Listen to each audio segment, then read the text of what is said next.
Hello बच्चों, let's read our question first that says find the intervals in which the following functions are increasing or decreasing and our function is given as fx is equal to x to the power 8 plus 6x square. सबसे पहले इस question के की concept को देखते हैं. The key concept for this question is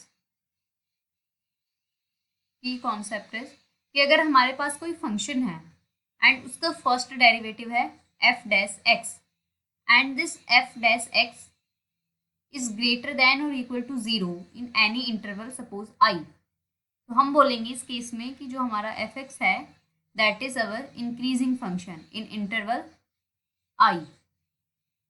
और अगर यही f dash x if this is smaller than or equal to 0 in our interval I, तो उस केस में हम बोलेंगे कि जो हमारा फंक्शन है that is our decreasing function in our interval I. तो अब हम अपना क्वेश्चन देखते हैं. हमारे क्वेश्चन में हमारा फंक्शन क्या गिवन है. हमारा फंक्शन है x to the power 8 plus 6x square. तो हम पहले इसका फर्स्ट डेरिवेटिव निकालते हैं. f dash x is equal to 8 multiplied by x to the power 7 plus 12 multiplied by x. तो यहाँ से मैं 4x कॉमन लूँ अगर, तो क्या बचेगा हमारा x to the power 6 plus 3. तो ये है हमारा f डैश x. तो अगर मैं f डैश x को 0 की इक्वल रखूँ तो हमारा क्या बनेगा, x इज इक्वल टू 0 बनेगा एक पॉइंट, और एक बनेगा x to the power 6 is equal to -3 and x की वैल्यू उस केस में आएगी -3. तो ये बनेगा हमारा -3 का 6th square root and this is the complex number. Complex number है तो इसको हम इग्नोर कर देंगे, हम सिर्फ रियल नंबर को देखेंगे दैट इज 0. तो ये जो 0 है ये हमारी जो रियल लाइन को दो इंटरवल्स में डिवाइड करेगी.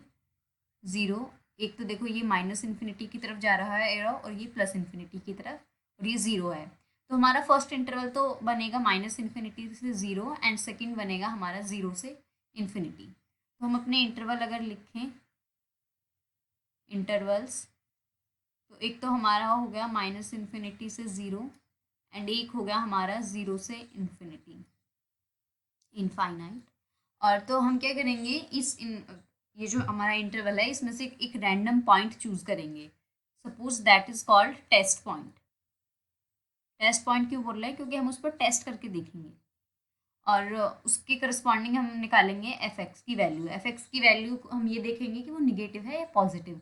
इसका मतलब हमें सिर्फ उसके साइन से मतलब है, fx का साइन देखेंगे, फिर हम कॉन्क्लूजन निकालेंगे और उस कॉन्क्लूजन के अकॉर्डिंग की पॉइंट को देखते हुए हम fx का नेचर बता देंगे कि इंक्रीजिंग है इस इंटरवल में या फिर डिक्रीजिंग, fx का नेचर. तो हम इस इंटरवल में देखते हैं कौन कौन से पॉइंट लें हम. तो -इन्फिनिटी से 0 में मैंने लिया है -2 एंड 0 से इन्फिनिटी में मैंने लिया है सपोज 2.